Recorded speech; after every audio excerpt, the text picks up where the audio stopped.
ఇంకొక పాయింట్ నేను చెప్పి ముగిస్తాను విజయ్ గారు.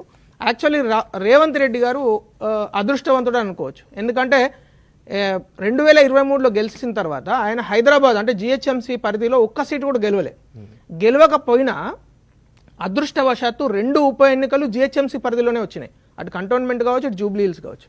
అయితే రెండిట్లలో కూడా వీళ్ళకు యాంటీ ఇన్కంబెన్సీ లేదు. ఇప్పుడు ఈ రోజు ఒకవేళ ఏదో రూరల్ ఏరియాలో ఆదిలాబాద్ జిల్లాలోనో నిజామాబాద్ జిల్లాలోనో వచ్చి ఉంటే అసలు కథనే వేరే తీరుంటుండే. ఎందుకంటే గ్రామాల్లో కాంగ్రెస్ పట్ల వ్యతిరేకత ఉంది కానీ పట్టణాల్లో లేదా? ఎందుకంటే 2 సంవత్సరాలు యాక్చువల్ గా గత ఎన్నికల్లో ఈ పట్టణాల్లోనే అసలు రేవంత్ అదే చెప్తున్నాను విజయ్ గారు. 2 సంవత్సరాల నుంచి గ్రామాలలో వీళ్ళ బిహేవియర్ చూసారు పబ్లిక్. అలా ఎమ్మెల్యే ఏం చేస్తున్నాడు, వాళ్ళ కార్యకర్తలు ఏం చేస్తున్నారు, ఎంత దౌర్జన్యాలు చేస్తున్నారని ప్రజలు చూస్తున్నారు. అక్కడ లేదు. ఎందుకు లేదంటే ఎమ్మెల్యే కూడా లేడు కాబట్టి.